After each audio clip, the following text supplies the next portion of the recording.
Alright, beautiful people, welcome to another episode.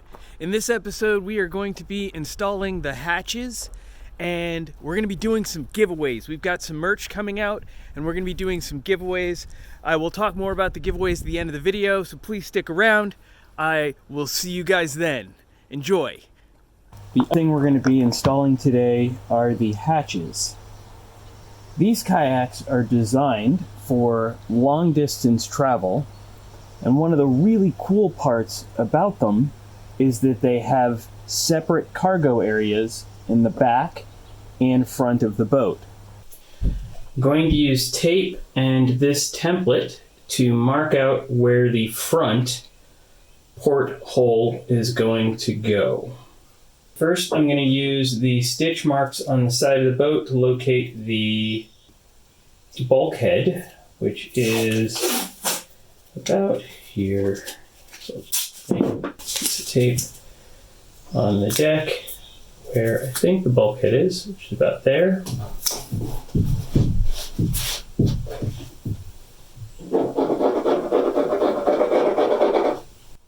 And then I can start thinking about where I want the porthole. And I'm going to go about here. And the pencil doesn't draw very well on the resin of the deck, so I'm going to go ahead and use tape. I have used Sharpie in the past, and while it worked, everybody was happy. Well, I was happy because it worked. It did leave marks. The marks get hidden by when you cut it out anyway, but just think it's probably going to be nicer if I make the marks on tape and then cut them out, as opposed to if I make the marks on the actual wood or on the actual resin, and then I just have something that's covered by a porthole cover, but I still know it's there.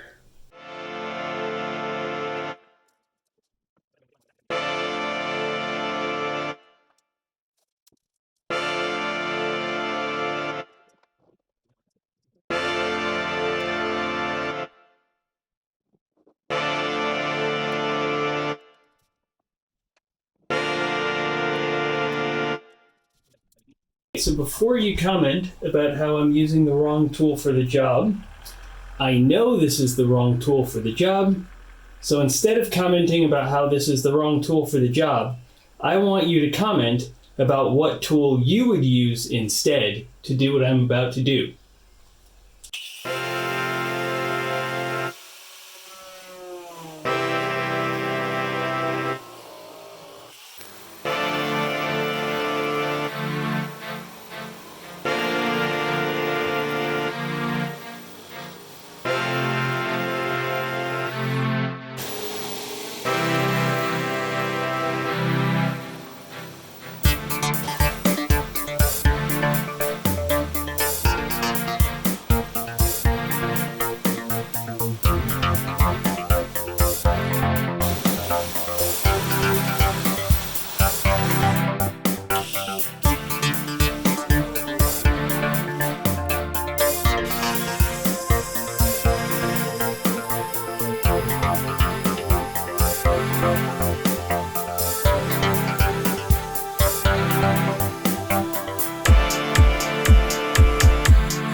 So here I am making buffalo wings, and I didn't even think to record it. So a friend of mine, she's had some health issues in the past, and so she's getting some surgery done, and I offered to make food.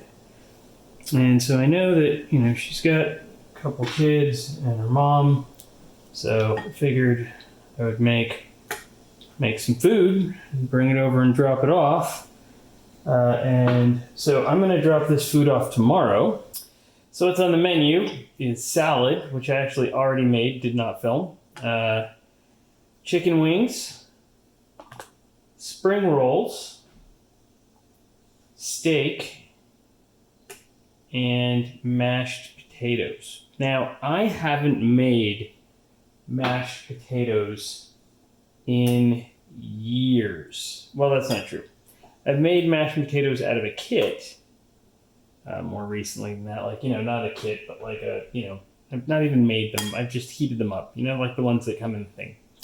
But I haven't made them from scratch in years. Now, the friend who had surgery, she also has celiac, so she can't have gluten.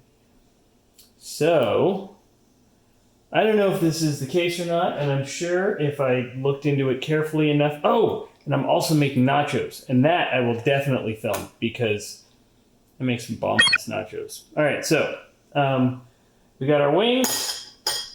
I got a little bit more to do with these. Move these. Franks. And then I'm gonna just wipe off where the Franks spilled on the counter. You don't want to find that by accident with your eyeball. And then I'm gonna wash off these onions because that I want you to know, that is my thing, my jam. Do I know what I'm doing?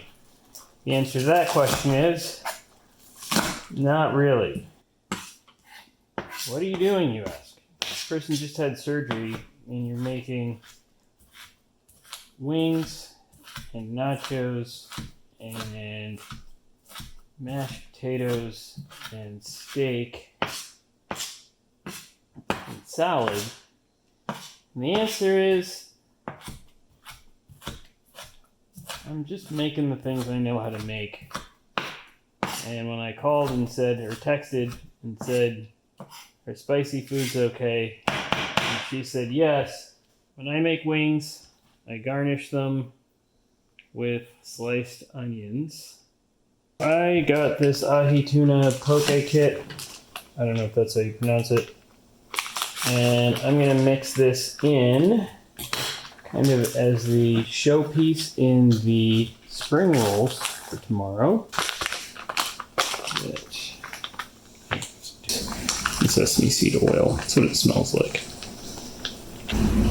Alright, I don't know what to call this, but I'm going to go ahead and make what I make. And these are not spring rolls because I don't know how to make spring rolls. The first step is to put the rice paper in some water. So I've got some warm water in this bowl. And I'm just going to let that sit for like 2 minutes. I just noticed my little helper down there.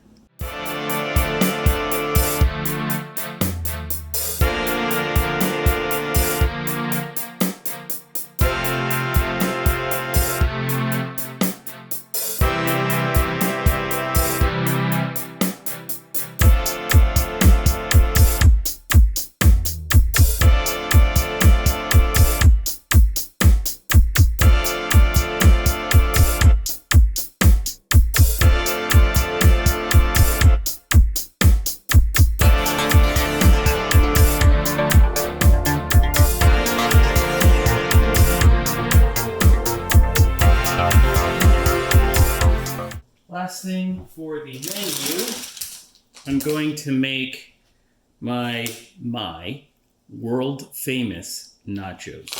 Okay, are my nachos really world famous? No, but after I post this video, I bet they will be.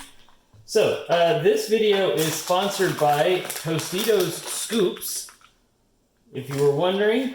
And so I'm going to show you how I make nachos using Tostitos scoops. So I start out by laying them out on a cookie sheet that I have lightly greased using a non-stick grease. And I put them in rows of 5. And I really go through the bag and try to pick out all of the whole chips. I was very careful with this bag, both at the grocery store and when I got home, so that I didn't crush any more chips than were already crushed. Now, it's really important that you get the whole chips And there's actually a trick you can do if you get a chip that is slightly broken, where you can kind of double them up. But I prefer looking for and finding as many whole chips as I can. In this row, a couple of the chips that came out were slightly broken. So what I'm going to do is I'm going to use little other broken chips and some cheese to kind of fill in the broken part. So I put a little bit of cheese on there, and then I put another little piece of chip on top of that. And that way, when the cheese melts, it kind of seals it together, bonding the two chips into kind of one cheesy chip. Next up, we're going to add some smoked salmon. Now, normally, I would use the salmon trimmings, or the smoked lox trims, that you can buy at the grocery store, but my local grocery store was out. So we have to get a little bit, we have to do it the expensive way, which is using like the real nice stuff. That's okay, because cooking is an act of love, or it should be. And when you cook for someone, you are showing them that you love them.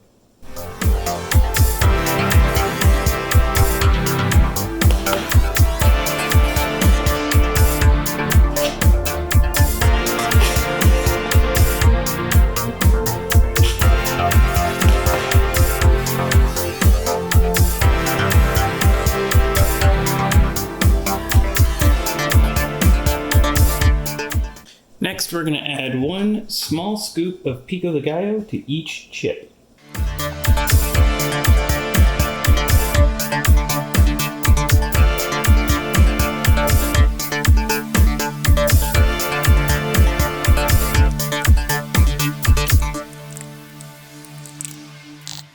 And now for the last ingredient, nacho cheese sprinkled on top.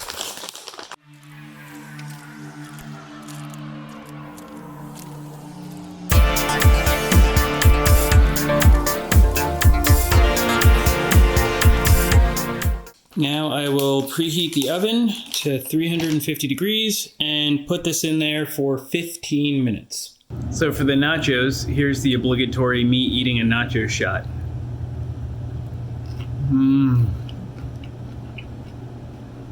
So good.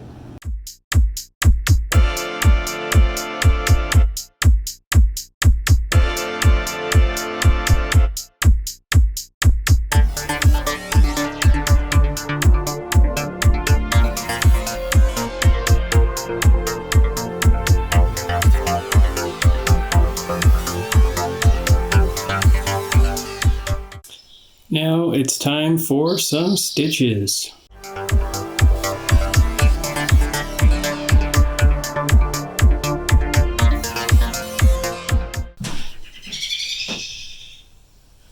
That is a weird bird.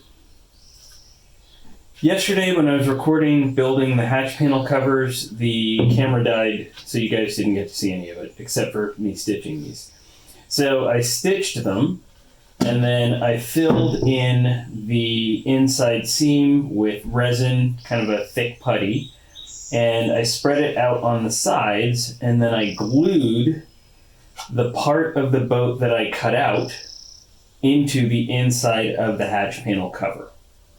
This way, this part of the boat that I cut out, when you put it down on top of the boat, that kind of interlocks with the hole in the boat and keeps the hatch panel cover in place. I'm also going to put a rubber gasket around the outside of the hatch panel cover with the seam in the back.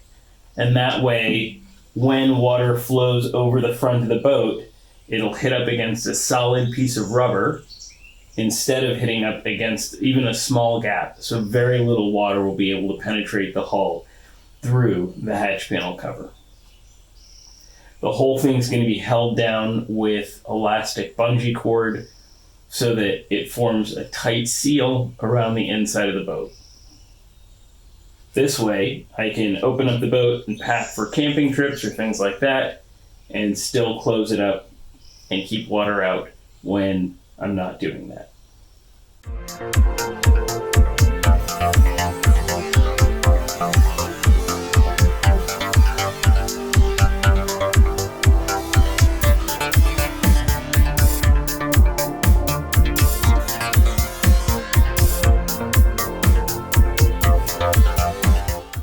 Now I'm going to sand these down using the orbital sander.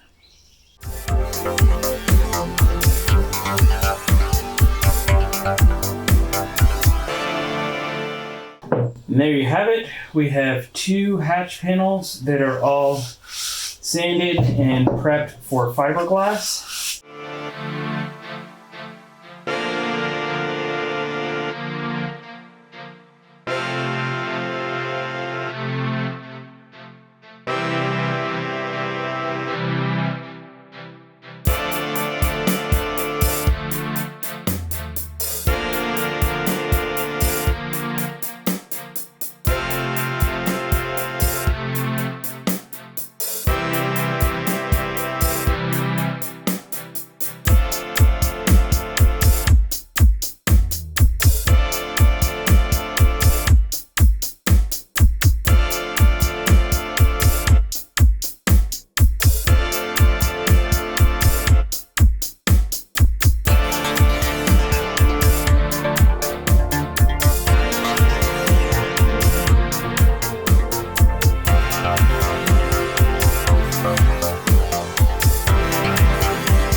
It is about a couple hours later, and the varnish is now dry to the touch. It's still a little bit tacky. I'm going to put on a second layer while it's in this state to kind of thicken it up. Now tomorrow, I will wait most of the day, and then I will come out and I'll sand it lightly and then put on a second coat of varnish, well, a third coat of varnish, and kind of see how I feel about it then, and see where I think I am and what I think I need to do.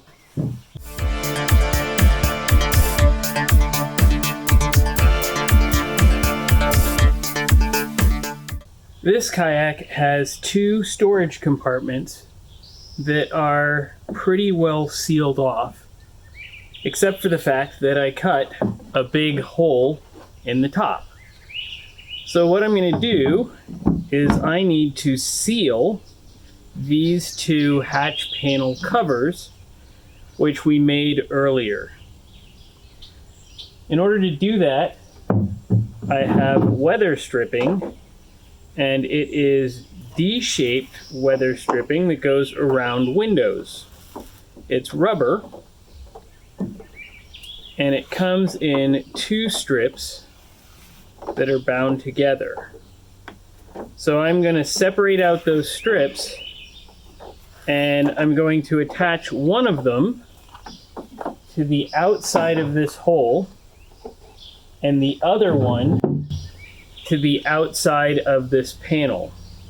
And that way, when I put the 2 on top of each other, the panel will kind of interlock with the rubber seal on the inside.